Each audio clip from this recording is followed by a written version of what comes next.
Guys, welcome to another episode of Mike's RC Corner. I'm glad you're tuning into this.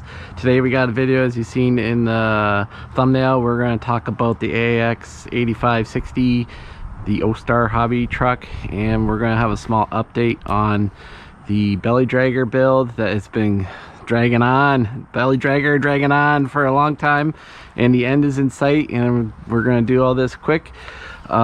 Thanks for watching again. Hope everyone's get a chance to RC. This is mid-December 2023, another beautiful day, and hope everyone's getting out to RC.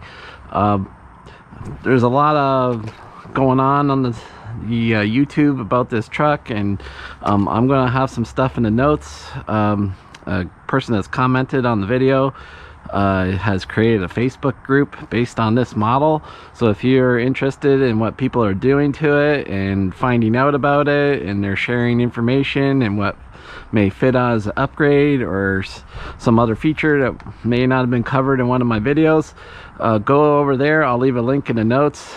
It's Darren. Thanks, Darren, for running that group. I'm in that group, and feel free to contact me there too, or all the other people that are having experience with this. Obviously, I have a lot of RCs in my collection. I drive this a fair amount. My kids drive it too, so I'm not always driving. When it's winter time, it doesn't always give time to drive because it's cold or rainy or whatever it may be, but there's people who drive this a lot more than I do and can offer more advice, so that's a great place to look. Now we're going to talk about a couple little things to make this better. I mentioned some of these in the original video, and I'll also have a link in the notes to the original.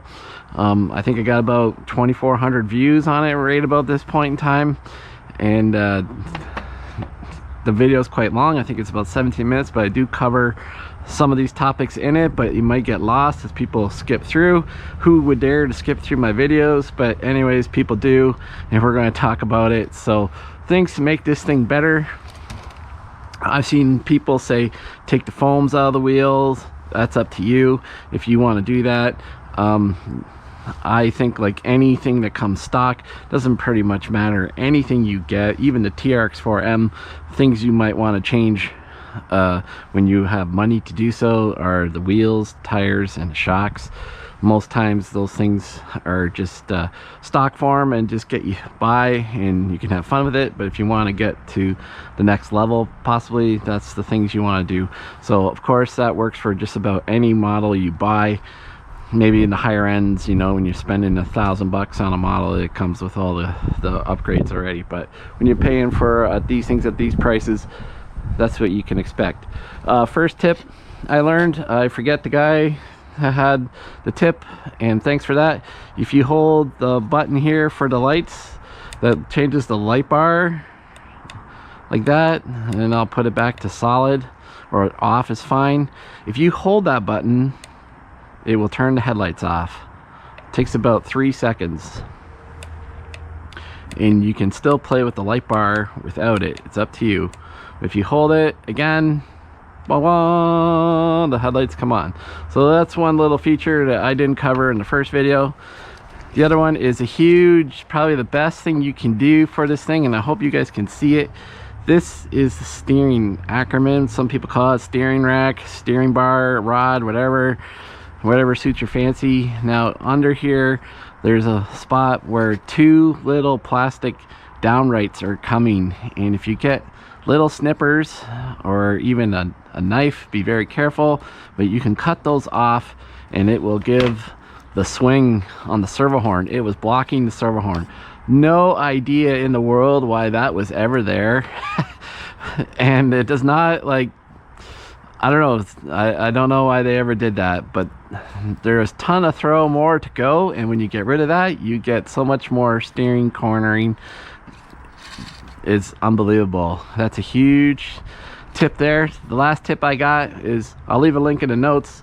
I don't know if you know that there's a trailer for this model. I'll have a link from AliExpress. I think it runs about 35 Canadian, so you can figure it out. Maybe high $20 American-ish, 27, 28, I'm guessing.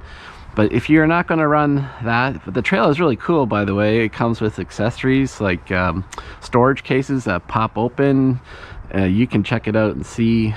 Some people have told me that it's really good and probably works easily on the TRX4M and all the other 18 crawler models.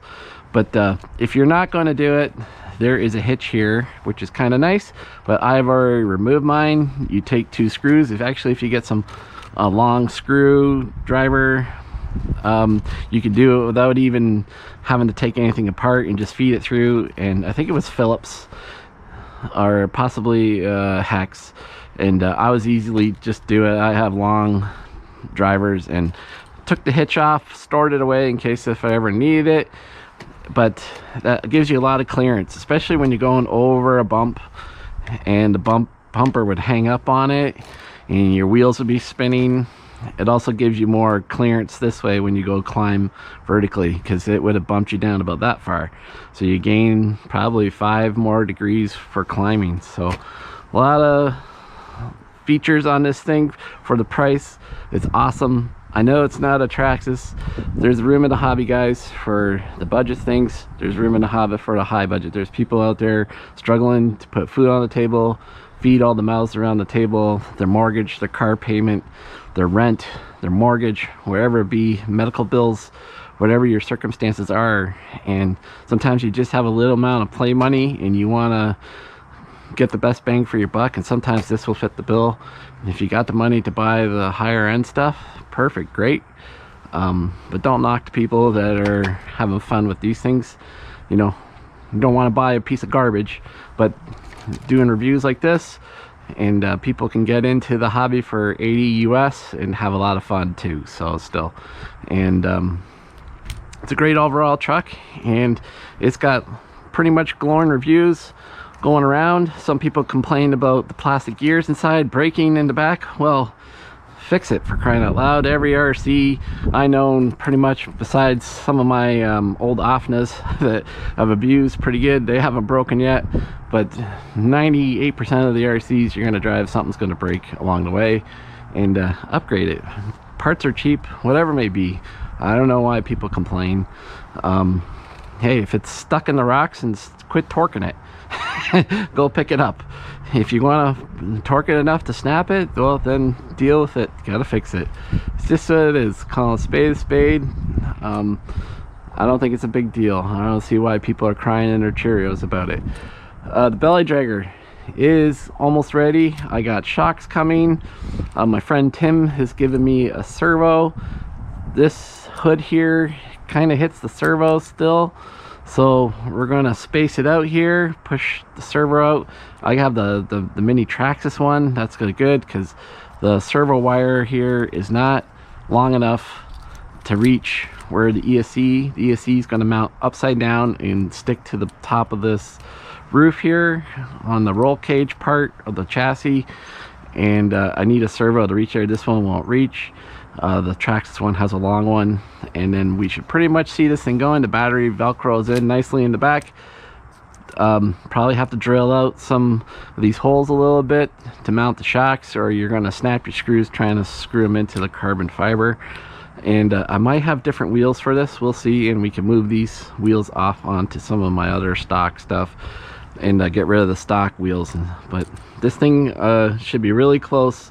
I will have time during Christmas. My lasering engraving is really taking off, and I got tons of orders for Christmas and craft shows and Christmas things to do, Christmas parties, Christmas programs, stuff going on at church, whatever it may be. This time of year is busy. Once Christmas comes, I got 2 weeks off, and I'll be able to sit down and work on some more projects. So it's great stuff. So a lot of me yakety yak on this one, but I hope everyone's doing well. You made this far. Thanks for watching Mike's RC Corner. More videos to come soon. There's a lot of information going to be in the notes in this video, so please check it out there. Peace, take care, and we'll see you soon on the next one. All right.